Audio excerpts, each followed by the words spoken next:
La Edad Moderna. El arte gótico, el Renacimiento y el humanismo. Nuevos brotes del impulso solar. La Edad Moderna es el tercero de los periodos históricos en los que se divide usualmente la historia universal. Va desde el siglo XV al XIX y en ella se expresaron diferentes movimientos de maduración humana. Fue el eslabón del arte gótico el que, completamente integrado en la cultura y en la sociedad europea, siguió difundiendo su luz, obediente a los nuevos brotes del impulso solar. El arte gótico es una forma estética que prosperó durante un periodo muy pronunciado, desde mediados del siglo XII y hasta las últimas décadas del siglo XVI,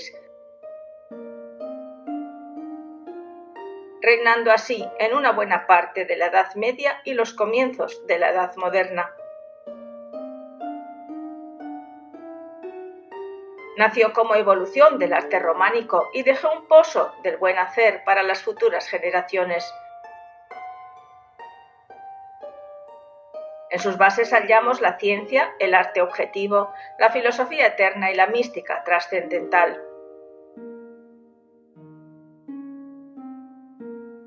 El arte fusionado con la alquimia, en construcciones laicas o sacras, siguieron cumpliendo con el triple objetivo de instruir marcando caminos de luz, de evocar acontecimientos cósmicos y estelares y de crear un marco bello y digno para la vida y para el culto. El gótico es una expresión y explosión de belleza en la luz. Es la misma aspiración por la luz. Las catedrales, aunque separadas por el tiempo, tienen muchos puntos en común con las viejas pirámides. Por ejemplo, en la Basílica de la Magdalena de Vézelay, en el centro de Francia, se muestra el juicio semejante al del libro de los muertos egipcios. Y las vírgenes negras góticas son parecidas a Isis. Louis de Champmathieu, en 1969, publicó el libro El misterio de la Catedral de Chartres, donde esbozó el plan maestro templario para explicar el afán casi obsesivo de estas construcciones. Defendía la idea de que los templarios querían reproducir el cielo en el suelo, algo semejante a lo que hicieron los egipcios con las 3 pirámides de la meseta de Gizeh, emulando a la constelación de Orión.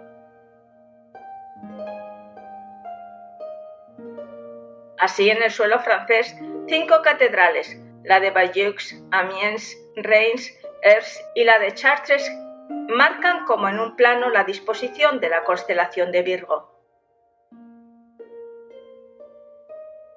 Según Champmathieu, cada catedral francesa corresponde con una de las estrellas más brillantes de la constelación de Virgo.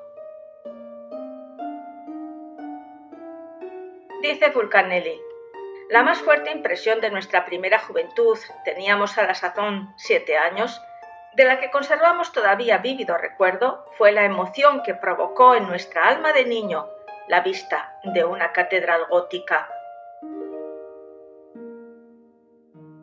Nos sentimos inmediatamente transportados, extasiados, llenos de admiración, incapaces de sustraernos a la atracción de lo maravilloso, a la magia de lo espléndido, de lo inmenso, de lo vertiginoso que se desprendía de esta obra, más divina que humana. En menos de 100 años, se levantaron en Europa más de un centenar de obras góticas, civiles y religiosas, donde cabe destacar un lugar privilegiado de la figura femenina, las Marías, las devotas, las vírgenes y las santas Magdalenas. Según el venerable maestro Samael Aumbeor, la Madre Divina Kundalini, antes de ser fecundada, es la Virgen Negra que está en los sótanos de todas las catedrales góticas. Estas damas dieron nombre a capillas, ermitas y pueblos, acentuándose más la adoración mariana. El gótico, pues, fue el fruto de una nueva sociedad, creada por la demanda burguesa. Se erigieron palacios y castillos góticos para los nobles, lugares de reunión para los gremios sociales, instituciones públicas y mansiones. Todos tuvieron el privilegio de un arte divino que, donde quiera que se hallaran, les impulsaba espiritualmente. Pedro de Rothschild, canciller de la Catedral de Chartres hacia el año 1210, tan entusiasmado estaba con las vidrieras que escribió: las vidrieras que están en la iglesia impiden que pase el viento y la lluvia, pero en cambio transmiten la claridad del sol y simbolizan a la Sagrada Escritura, que repele lo que es nocivo, pero al mismo tiempo nos ilumina. Se considera que, partiendo de las obras cristianas, nunca en la historia del arte lo espiritual ha tomado un papel tan relevante como el del gótico.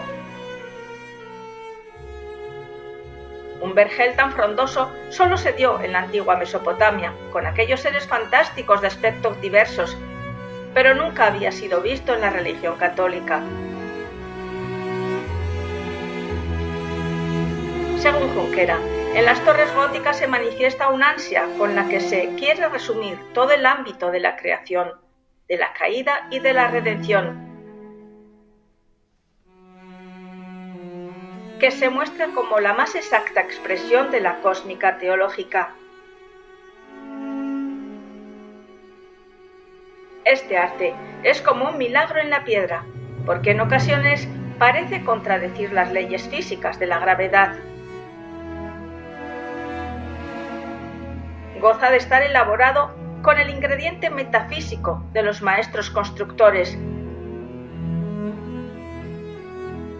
poseedores del gran secreto del Grial y de su saber oculto.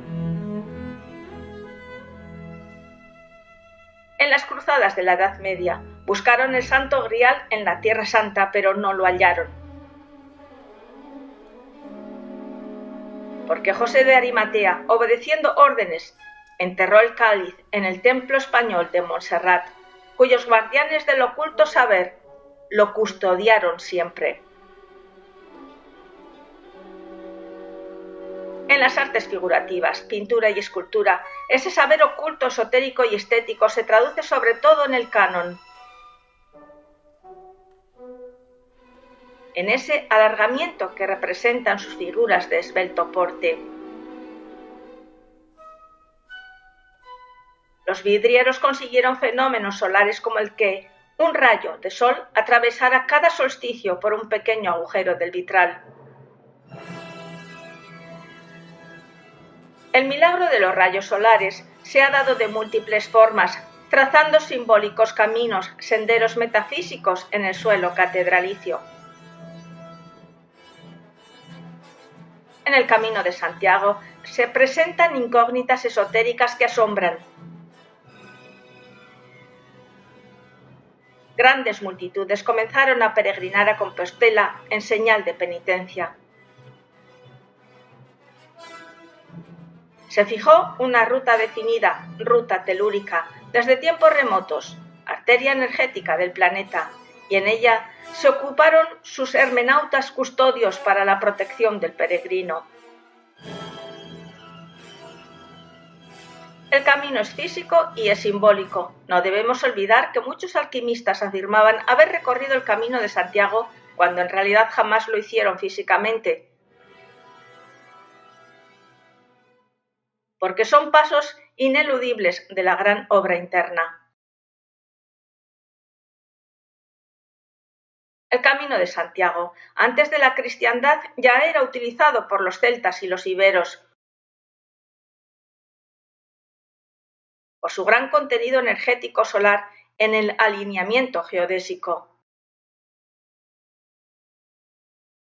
No es, por tanto, extraño que los peregrinos vieran luces y signos metafísicos en la sagrada ruta, como brotes del impulso solar.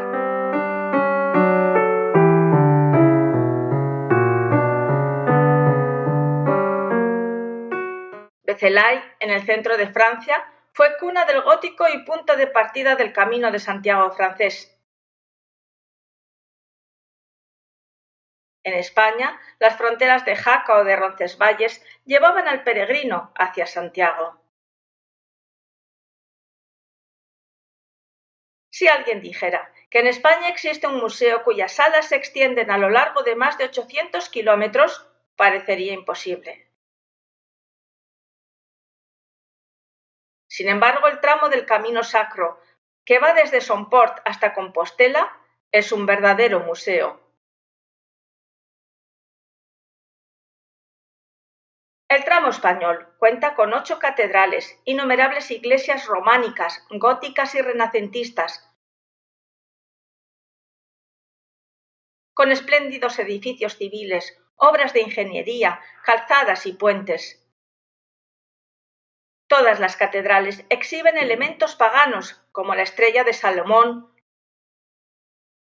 los entramados de las escaleras a modo de laberinto tridimensional, aves enfrentadas, símbolos duales, opuestos o frutos alquimistas. Y en los coros y sillerías abundan en brazos y respaldos las escenas de caza y animales fantásticos como unicornios, dragones, leones alados o salamandras, rodeados de estrellas y de conchas.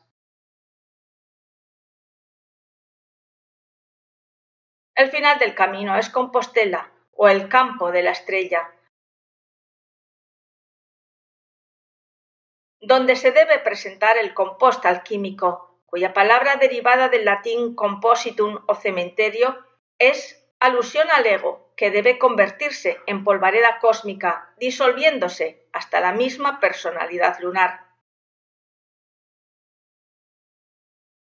El compost son las hojas crísticas transmutadas y también el producto de la descomposición del mercurio arsenicado. El hecho de ir hacia el mar de los muertos es otra redundancia del sol poniente, que garantiza el éxito del trabajo alquímico y concede el derecho de ver y de oír el crepitar llameante del océano. Alrededor de la Catedral de Palencia se fundó una escuela en el siglo XI, que más tarde dio origen a la primera universidad española. Ellas surgieron por la necesidad de independizarse del poder eclesiástico, en donde los diferentes gremios profesionales pudieran formarse en libertad. En Europa las primeras universidades nacieron en Italia y su modelo fue extendiéndose, gozando de gran celebridad y atrayendo a numerosos estudiantes. Este surgimiento fue impulsado por la iniciativa de los monarcas, aprovechando la existencia de las escuelas catedralicias. Después de Palencia, le siguieron las universidades de Salamanca, la Complutense de Alcalá de Henares y la de Santiago de Compostela. En el siglo XIV había unas 20 universidades europeas y en el siglo XV ya había más de 100. Todas estaban apoyadas por la Santa Sede y disponían de privilegios canónicos. La de Alcalá de Henares fue fundada en 1499 por el cardenal Cisneros, como universidad renacentista, moderada y humanista. Cisneros fue consciente de la trascendencia de su fundación y no regateó esfuerzos para dotarla del marco urbanístico apropiado, con una financiación generosa y los mejores maestros de la época. Al parecer, el clima intelectual del lugar fue muy favorable para las letras. Griegos y romanos crearon tradición en esta universidad para desterrar la ignorancia que había introducido el alborotado estruendo de las armas. Cisneros adecuó la universidad a la edad moderna, avivando su participación en la sociedad y en las estructuras del poder, para que no solo fuera un centro exclusivo para eruditos, como lo fue antaño, recluido en los muros de los conventos medievales. Cisneros, protegido por los reyes católicos como su confesor particular, era enérgico, voluntarioso y místico. Pero un celo por la pureza de la fe le hizo promotor también de los cuestionamientos inquisitoriales. Luchó contra los moros, los hebreos y los mal llamados herejes. Contrariamente al apoyo inquisitorial dogmático, afirmó el espíritu humanístico de los místicos y de los clásicos y se identificó con los librepensadores y filósofos. Las construcciones que Cisneros impulsó están llenas de un simbolismo hermético que él mismo trataba de ocultar. Cisneros supo rodearse de hombres ilustres. Fue amigo de Nebrija, a quien protegió en múltiples ocasiones, incluso salvándole de la Inquisición. Nebrija perteneció al cuerpo catedralicio de la Universidad de Alcalá y presidió el movimiento humanista. La filosofía humanista decía que la vida que llamamos feliz está situada en un lugar elevado y un camino estrecho conduce a ella. Muchas escarpaduras cortan a ese camino y es preciso avanzar de virtud en virtud por unos peldaños ascendentes. En la cumbre está el objeto supremo. Todo el mundo quiere llegar a él, pero como decía Ovidio, es preciso anhelar apasionadamente. Nebrija se lamentaba: ¿qué sino será el mío, que no sé pensar sino en cosas difíciles, ni acometer sino arduas, ni publicar sino las que más disgustos me dan? ¿Qué hacer donde se premia a los que corrompen las sagradas letras y, al contrario, a los que corrigen lo defectuoso, restituyen lo falsificado y enmiendan lo falso y lo erróneo? Se ven difamados y anatemizados y aún condenados a muerte indigna si defienden su manera de pensar. ¿He de decir a la fuerza que no sé lo que sé? Se citaba a Séneca: el alma noble posee la gran cualidad de apasionarse con las cosas honestas. La teología patrista llevó a los humanistas a pensar que la creatividad divina podría ser un modelo para la creatividad humana. El Logos, que se hizo carne en el Cristo y que se tiene en la palabra por él revelada plenamente a los hombres, es la misma en la cual se inspiraron los filósofos paganos y lo intentaron traducir en sus especulaciones. El humanismo renacentista fue un movimiento intelectual, filosófico y cultural europeo precursor del Renacimiento, nacido en el siglo XV en Italia. Sus más importantes exponentes fueron el Dante Alighieri, Francisco Petrarca o Giovanni Boccaccio, que lograron un nuevo brote del impulso solar. Se buscó de nuevos modelos de la antigüedad clásica, transformándose según las necesidades del desarrollo social. Su ideología propugnaba por la filantropía y por los valores humanos. Los monjes humanistas se dieron a la tarea de traducir obras filosóficas, vidas de santos y textos bíblicos. Restauraron además otras disciplinas como la arquitectura o la escultura, dándoles una nueva connotación. Se desarrollaron la gramática, la retórica, la literatura, la filosofía moral y la historia, además de las ciencias ligadas al espíritu humano, como las artes liberales y la dignidad del hombre libre, frente al dogmatismo sumiso de la teología. El humanismo renacentista incluyó multiplicidad de perspectivas como la palabra viva del diálogo y la epístola, los diversos géneros literarios, la biografía de los héroes y de los personajes célebres, incentivando el interés por lo humano frente a la vida de los santos medievales. La mitología tomó nuevas perspectivas, personificando un edificante modelo de conducta humana, en ocasiones hasta más sugerente que las lecturas piadosas, cuyo exponente más declarado fue el humanista y beato dominico Jacobo della Voragine. El movimiento humanístico surgió impulsado por un pensamiento renovador al amparo de las universidades. La filosofía de Aristóteles decía: de la naturaleza se obtiene la verdad mediante la experiencia. Es de la naturaleza de donde el intelecto debe obtener el conocimiento.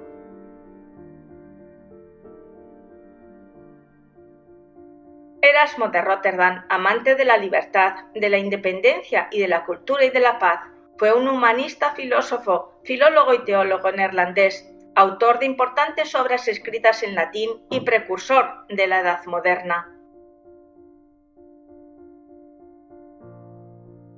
Esta corriente humanista, impulsada por el poeta lírico italiano Petrarca, fue el paso previo del Renacimiento, con las reformas monásticas y el cambio de mentalidad. El hombre se convertía en co-creador por su naturaleza divina. Este punto luego inspiraría al movimiento de la Ilustración para la liberación del hombre de la tutela contraída por sí mismo. Nuevos brotes del impulso solar se dieron en el amanecer del siglo de oro español, entre los siglos XVI y XVII, brillando en la escultura, la pintura, la arquitectura, la música y la literatura. También los místicos españoles emergieron en este siglo de oro. La Edad de Oro española comprende la época clásica y el apogeo de esta cultura, desde el Renacimiento del siglo XVI y el Barroco del siglo XVII. Una constelación de estrellas espirituales alumbró a esta edad o siglo. El siglo de oro comenzó con la publicación de la gramática castellana de Nebrija, hasta la muerte de Calderón de la Barca,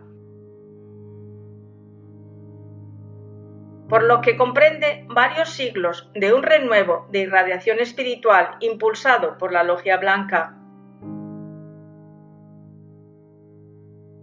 En este periodo cabe mencionar a los místicos españoles que se fueron dando desde la Edad Media y que se expresaron plenamente como integrantes de las órdenes monacales, como la franciscana, la carmelita, la dominicana, la agustina, la cartuja o la jesuita.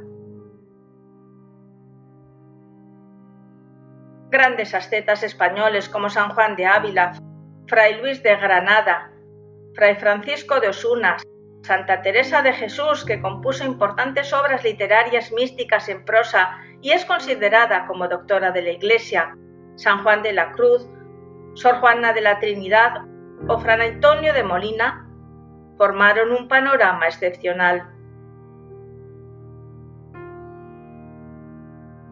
En la literatura estética y mística, la exaltación del amor divino se reducía a «no me tienes que dar porque te quiera, pues aunque lo que espero no esperara, lo mismo que te quiero, te quisiera». Se decía que el éter es el quinto elemento que llena el espacio. Esta esencia es la que animó a Santo Tomás de Aquino para promover la fe dentro de la experimentación, y con ello se trató de iniciar una época científico-religiosa.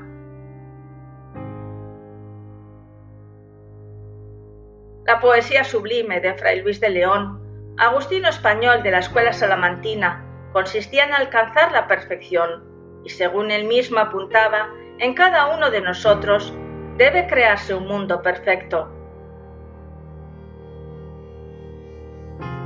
lo cual es igualarse a la criatura a Dios, fuente de toda perfección. Santo Tomás fue el patrono de las universidades. Su perspectiva filosofal no pudo evadirse de las críticas dogmáticas, siendo considerada como sabiduría pagana. Para ser aceptada debería de ser avalada por los padres de la Iglesia, ya que se ceñían al veto papal o literatura patrística, que debía cumplirse en 3 requisitos. Primero, ser aprobados como ortodoxos. Segundo, haber demostrado santidad. Y tercero, contar con una antigüedad cercana al tercer siglo. En el siglo XVII llegó otra corriente espiritual innovadora, el quietismo de Miguel de Molinos. Teólogo y ascético, iluminado, que editó una guía espiritual para librar al alma y conducirla por el camino interior hasta alcanzar la perfecta devoción.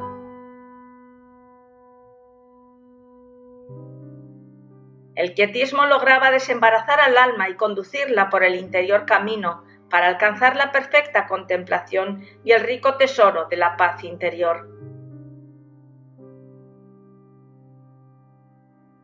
Enseñaba la pasividad en lo espiritual, ensalzando las virtudes de la vida contemplativa.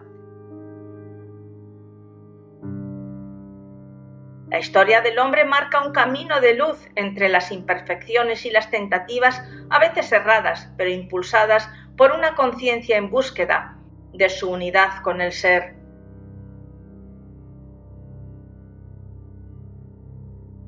La Edad Moderna comenzó en Europa con el movimiento de la Ilustración o la cultura intelectual.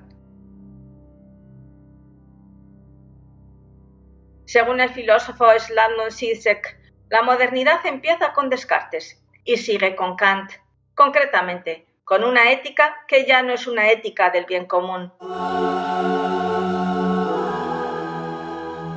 En Kant, por ejemplo, encontramos una ética puramente formal, o la ética de la ley moral.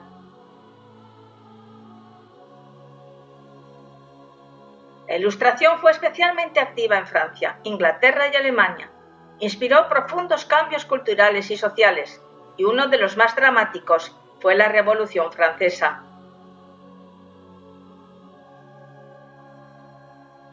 Se le llamó así por su objetivo de disipar las tinieblas de la ignorancia mediante las luces del conocimiento y de la razón.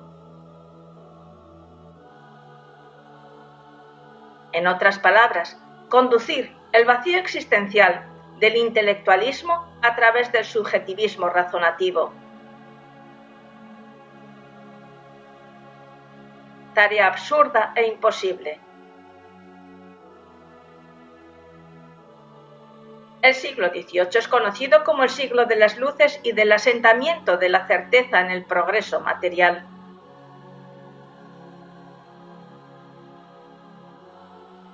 Inmersos totalmente en el Kali Yuga de la Edad Moderna, saturados de intelectualismo y subjetivismo, el vacío existencial del hombre clama por la conciencia dormida con la esperanza de la compasión divina.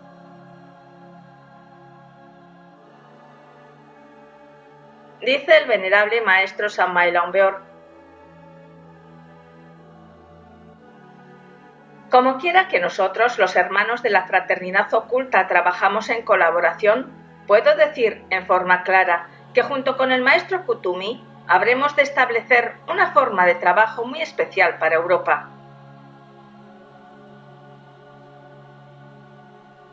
El venerable maestro Kutumi vendrá desde el Tíbet hacia Inglaterra, luego viajará por Francia y por todos los países europeos dando la enseñanza esotérica.